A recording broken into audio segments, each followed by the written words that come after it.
Good morning, world. My name is Allie Jones, and I'm the Executive Director of Teachers Global. Our mission is to build quality math education programs through collaborative partnerships that drive greater social justice. Thank you so much for joining us today for this discussion on math for anti-racism. Being anti-racist requires more than just not being racist. It requires actively working to challenge racism and to dismantle it in yourself, in others, and in society. Today's topic is important to me because I think quality math education strengthens the critical thinking skills and courage we need to effectively practice anti-racism in our daily lives. It's a long road for all of us, but math class can help to prepare us for a better journey together. I'd like to introduce Chad McGlone, who co-founded Teachers to Teachers Global with his wife, Jenny. First and foremost, however, he is a mathematics educator with a passion for building knowledge and partnerships. Also joining us today is Robert Berry, who received his PhD just a few years before Chad under the same advisor, Carol Malloy. Robert just finished serving as president of the National Council of Teachers of Mathematics and is a chaired professor at UVA. You both bring a lifetime of experience in the mathematics education world, and I'm so grateful to have you here today. I prepared some questions, but thought I'd offer this space to either of you to see if you want to share anything before we get started. You know, I'd like to start by saying how excited I am to be working with Robert and having him here in this meeting. Robert was in the very first class. He was leading the first class with Carol that I ever sort of experienced that was student-centered. And I came into that class with a master's in statistics, thinking I knew everything there was about the subject. And I was blown away by my classmates. And part of the reason I was blown away by my classmates is because Robert would come out and put his hand on my shoulder and say, listen, don't talk so much, and transform the way I taught. And so I'm so excited to be talking with him now. He's been a mentor of mine, watching him sort of like my big brother, sort of graduating before I did and trying to follow in his footsteps as a graduate student at least. So thank you for being here, Robert. Well, thank you so much, Chad, for that. I really appreciate that. Yeah, I mean, so, you know, my experiences at Carolina with Carol Malloy and all of the others, when I say others, graduate students who come to the program, you know, there's significant evidence of her impact on all of us, and it's been sustainable over a long period of time. And so, yeah, I think that commonality that we all share, rooted in the care and the nurturing of Carol Malloy, is highly significant. So, yeah, thank you so much for that. Yeah, thank you. Just to show you the impact of teachers. So first question for today is, how does quality math education drive social justice at all? So I think about this a lot because you know, I do not come from a teaching background and am still very passionate about teaching math for social justice because I've learned a lot about it and very much now see how the two connect. But I know that there are a lot of people out there in the world who are just like how I used to be and don't know about how math class is important for social justice. So I just want to start from that place of how are these two things even linked at all? I'll jump in and see if I can. So when we think about teaching mathematics for social justice, I think one of the things that we have to consider is you know, too often we have to center the mathematics and the social justice topic. These things, math is socially constructed. We do math for a reason.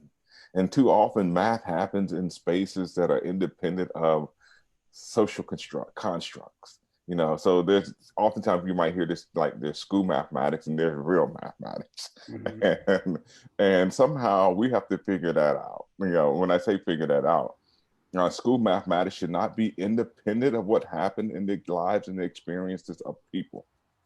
People use math for a reason.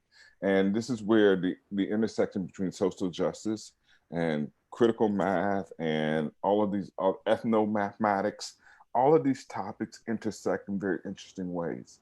Because, you know, when I believe all people are math people, because you use math pretty much daily for some reason. And how do we elevate that mode or that thought, that thinking, and sometimes we have to make it explicit to people. Now, when we move from social justice and think about how do we then use mathematics to bring about change, that is this is where I think sometimes we fall short for people who engage in mathematics for social justice. So we have a social justice goal, we have a mathematics goal, we engage in the mathematics, and we examine the social justice topic. But then there's another thing that we have to do. Now we have to go out and change. How do we create change agents? and that is the significant part. Sometimes I think we miss when we experience it in classrooms and schools, is then what is the thing that you're going to do as a result of having this experience? And so that's the thing I hope that we can delve into a little bit more. Wow. So, because I've often thought about, you know, Teresina Nunez talks about the street math and the school math. And Right. I love that idea, and how really they're the same math. We have to connect it. And that's sort of what you're talking about. It seems like context is a really important way of doing that. So does it need to be the context that the students are familiar with, or can it be a context that the students are learning about? So, you know, so I think both. I don't think it's either. And so, because I think we can use mathematics and social justice in context as a awareness raising for some. I mean, so when you think about kind of different spaces where people may be, in some ways we just want to raise people's awareness of the topic. And now that we've raised their awareness, now we can bring about, you know, kind of this, you know, idea of what are we going to do as a result of raising one's awareness. And the other is, you know, so if the topic or the context is familiar, you know, it is now, okay, is there something I can do to shift this? You know, it's not about me, it's about my community, it's about the people. And and you know, so this is the idea where we might think about who's advantage and who's disadvantage in context. Wow. And once we think about who's advantage and disadvantage, and think about how people experience context differently, or in some cases similarly, we still then have to figure out, does that create the space where people can engage and be who they envision for themselves and who they envision for their communities? And this is where I think we can still use mathematics to unpack, you know, the inequities and I would say the equities that sit in those spaces. So being familiar with that as well, being familiar with the context, can help with that. But then there's this element of awareness raising as well. Yeah, I love that. I think for me, awareness is definitely not enough, though, to take it back to your change point, and also to the anti-racism point, is that being aware of racism and just not being racist is not enough. That you have to make the next step to actually take action and generate change. And awareness is not enough. Okay. I love that point, and the thinking about what does it mean to be an agent of change. And as a teacher, I had this silly goal that I would like every class per student to leave my class going, my life has changed a little bit today. Of course, that doesn't happen every day, but you want to see it happen some. If I'm thinking about creating agents of change, do I want every single student to be an agent of change, or am I content to have a portion of them be agents of change and others thinking differently about things? What should my goals be? Wow. So, yeah, I mean, so that is interesting, because I think we all bring resources to the experience. And I think the impact of that experience might be, is differential. When I say differential, I'm really thinking about, there may be elements of the context that people may find nuance in differently from others, may want to work, while there's a collective being, I think there are elements that the nuance matters. And this is where I think, Chad, when you mentioned the context, while we might be in similar contexts, It is the nuance that matters, where we experience something, have an experience of math, about math, and I might see that context in a nuanced way differently than you see it, but we might be working on the same or similar issue. Wow. And this is where we collectively come together to say, well, yeah, and bring our work together collectively.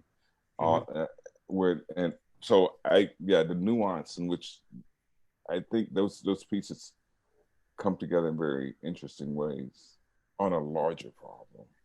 Yeah, that's powerful. The nuance bit. That's something as a teacher I want to think about.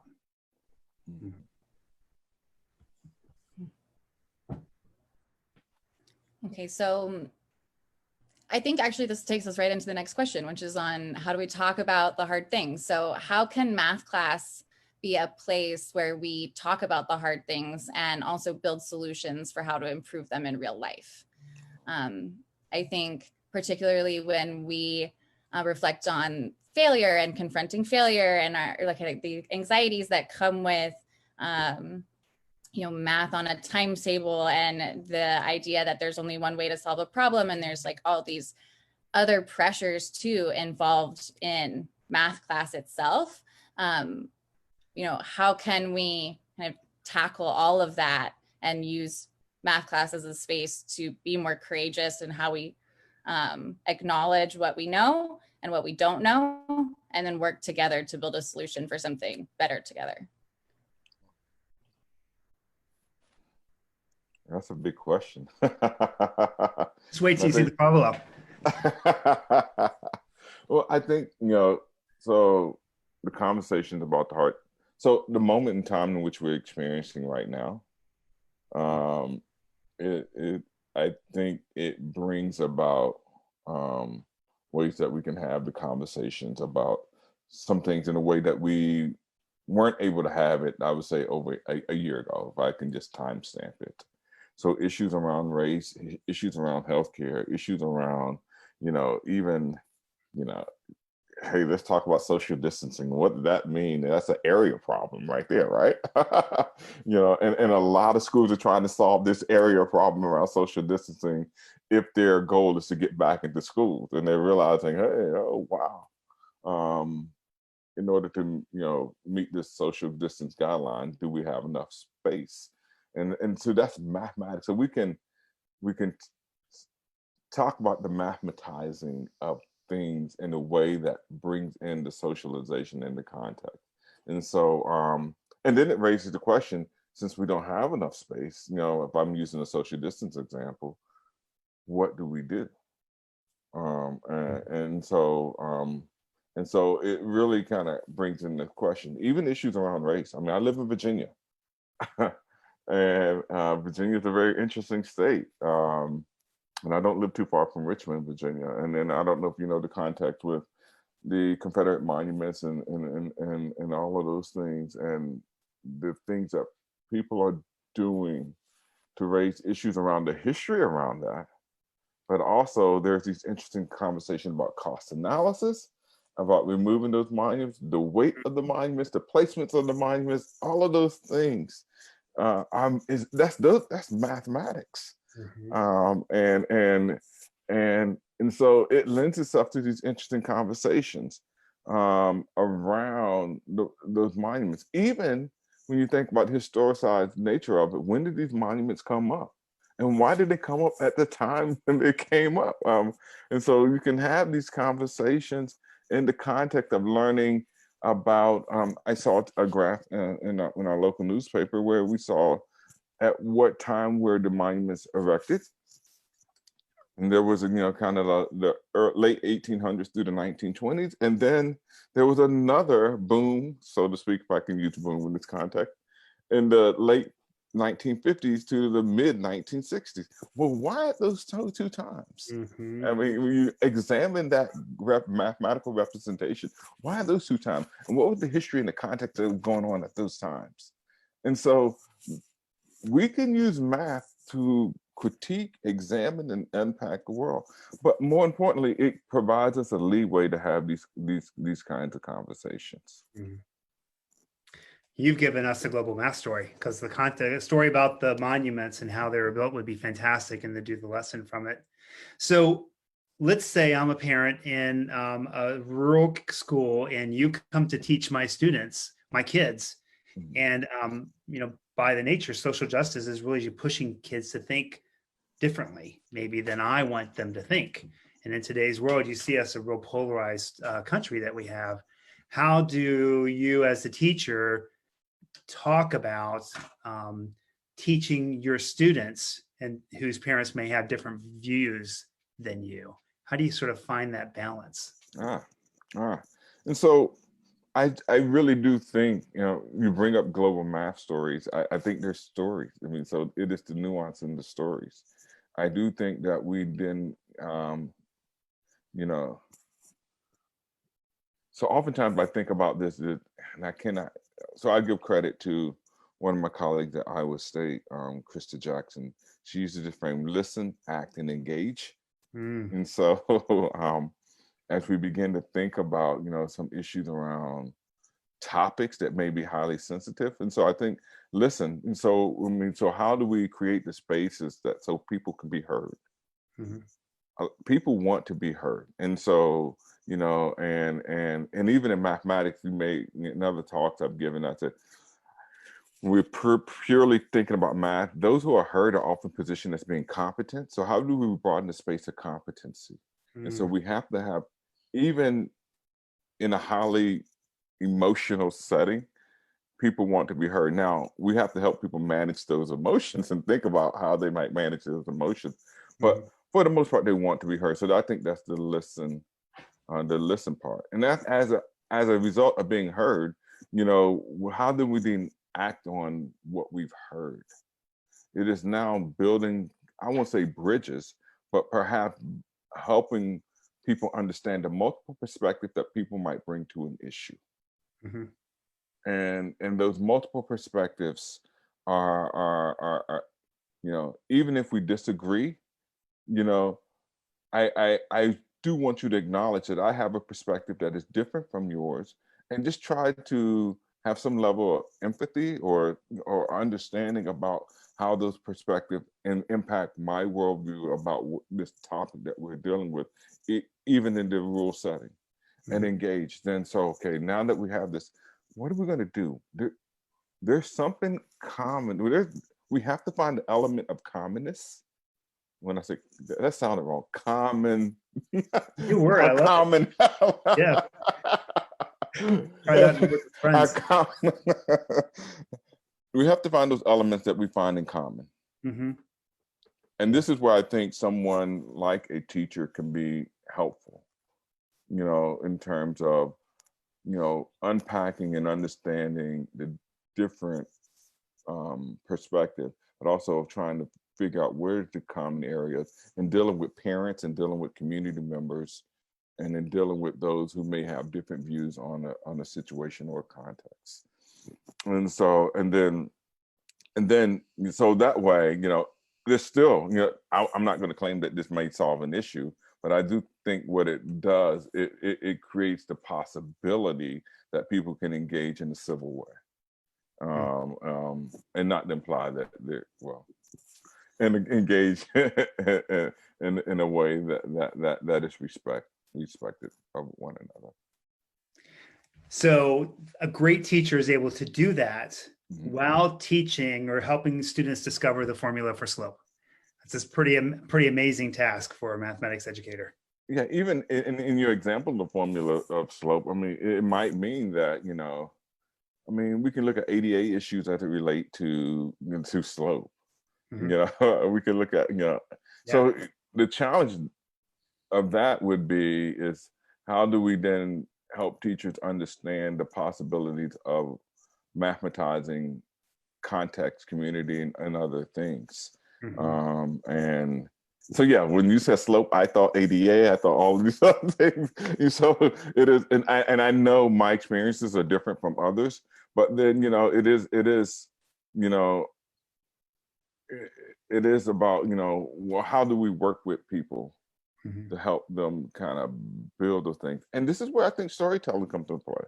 You know, I really do think when we begin to listen to people's experiences, listen to their stories, I think we understand their motivations. And stories can be highly motivating, understand. And once we understand their motivations, I think we then begin to act, engage, and understand. And so, but is I'll be the first to admit that is just not easy. It really isn't. That is hard work. And so too often, you know, when people say, "I want to teach a lesson on XYZ that is social justice first," what work did you do first? You just can't jump in and teach a lesson. You got to do the work first. Yeah. And when I say do the work, it is, how do you make sense of the context? How do you make sense of the social justice issue? How do you make sense of all of that? If you haven't done that work first, then you may be doing a disservice just jumping in and teaching a lesson that you may not have the requisite background for engaging in the kinds of conversations, just in case a parent does have an issue or a community member have an issue with the topic that you're dealing with. So do the work first before you jump into trying to teach mathematics for social justice. Mm-hmm. And then experience what a joy it is to teach something like that. Oh yeah, it's amazing. The rewards are great. I mean, yeah. That's fantastic. I love that you're saying that. That's exactly the kind of thing I'm thinking about. And I think there's a real opportunity here, just really quickly, to say it's impossible to teach that way and lecture. So to me, when you start with social justice, that helps a teacher move from out in front of the classroom into the classroom with the students. So I think there's a real power to transform instruction in those same kind of work. And I would add to it, probably might be impossible to do. It has to be multidimensional. Mm-hmm. And so when I say multidimensional, you might bring in other elements. So this is where you bring in, you know, it depends on what you're teaching, maybe books, children's books, videos, you know, all these things to really understand the multiple perspectives that one has around the issue, and then unpacking the mathematics around the issue, having a social justice goal and a mathematics goal. Mm-hmm. Excellent. When you talk about doing the work, it makes me think about our own team, because obviously we've been talking about this a lot as an organization, and looking at other companies and other organizations and what they're doing, and thinking about what this means for our work. And we've been talking about what is the real plan we're going to do for our organization, so that in the future, well, for our own team now and in the future when we bring new people in, that it can be a real thoughtful, intentional training program to prepare everybody that is doing this work with the right kind of tools and exposure to ideas and experiences that can help them be better prepared to be an advocate in whatever way that makes sense for them. I also wanted to mention that we talk, like Chad, I've heard you mention a few times in this call, just the idea of thinking differently, and that math is something that can help you do that, and through developing critical thinking skills. I almost think about that piece as being more thinking for yourself, because it's this idea that through seeing and believing and experiencing that there's multiple ways to see a problem and to solve a problem, you start to develop this idea that, like, you get to pick which one you like and which one you get to use. But it's important to recognize that there are those different perspectives and to try them all on. I don't know, I think there's something kind of in that piece of helping kids to realize that it's on them to figure out what they think, and that can lead to change, because that's empowerment, right? Is internalizing that it's up to you to decide what you think and to go on and challenge systems and move on. So. Yeah, great point. And Ali, what I think you just described is what I would probably tag as kind of being metacognitive about the work that we're doing. Mm. When I say being metacognitive, so you may solve a problem one way, Chad solves a problem another way, and then as a teacher, one gives you both the space to share your thinking. So Robert, myself, I'm sitting in the classroom listening to both of you. I am now thinking not only about how I solve the problem, I'm thinking about how you solve the problem, how Chad solved the problem, and then trying to make sense of what elements of your strategy that I'm going to try to incorporate or not incorporate into my Right. strategy. And so this idea of, yes, you're thinking individually about your work, but now you're moving to this metacognitive space where you're really thinking about others people thinking and figuring out how to integrate that. So how does that now, that metacognition, translate from mathematics to a social justice issue? And I think it works very similar. Math as a language, what you just described is what always comes to mind for me. And then I think the translation of that into society is what could change the world, because it's the ability to speak another language, whether that's actually another language or not, is not the point, right? It's not literal language necessarily, but like it's the interest in doing so and the curiosity in seeing that person's perspective or that way of seeing the world, and so that you can engage more effectively. Right. Yeah. Right. And it raises questions. There's a certain amount of energy of snowballing, I would say. When I say snowballing, it is the snowballing means that we're connecting, we're building together around this concept, around this idea, and that we both contributed to this snowball, so to speak. And trying to make sense of the world. I mean, and make sense of the context. And so, yeah, it doesn't happen independently, but it does happen independently and both collectively as we connect with one another. Yeah. Oh, love these conversations. Great. Okay. We have a question. Yeah, that's right. So question is for Dr. Barry. Do you think that we need to refocus our math content, especially in middle and high school, on the importance of developing students' mathematical or financial literacy? That seems to be an area that could have a huge impact on equity and justice. Wow, that's a big question as well. I do think, so financial literacy and helping people understanding the issues around financial literacy. I think there's a larger conversation about, when we think about not only personal finances, but also kind of more, how does financing the industry impact people and communities, and having to understand that these two things are not independent of one another. And that, when you think about the larger financing industry, my own personal finances, how does policy, regulation, and those issues impact me personally, but also how did my own personal budgeting and financing impact my family, my community, and other spaces. So I do think that we have to have some issues or experiences and students understanding that. My concern is too often when we talk about financial education, we primarily focus on budgeting, check writing, those kinds of things. While those things are important, I can push back who really writes checks anymore, but while the things are important, I do think there's a larger conversation that has to happen where we see the connections around how the larger issue impacts the personal issue of people. And right now, I mean, this is the timing, a moment that we're in right now is people are, budgets are tight. And issues are being and issues are being made around budgets. When we think about this, issues, a social justice issue comes up around defunding the police. What does that mean?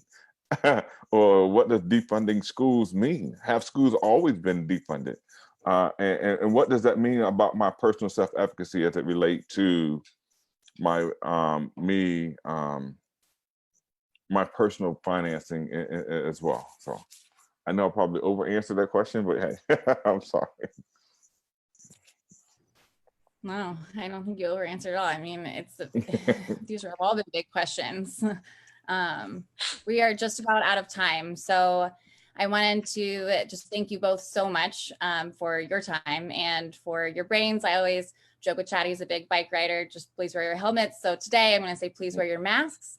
You know, I'm in Texas. I'm very close to Houston right now, and it feels very, very present. So everyone, please, the PSA from teachers to teachers, please wear your masks and stay safe. Thank you very much. Well, Thank you, Robert. Thank you so much. Thank you. Take care. All right.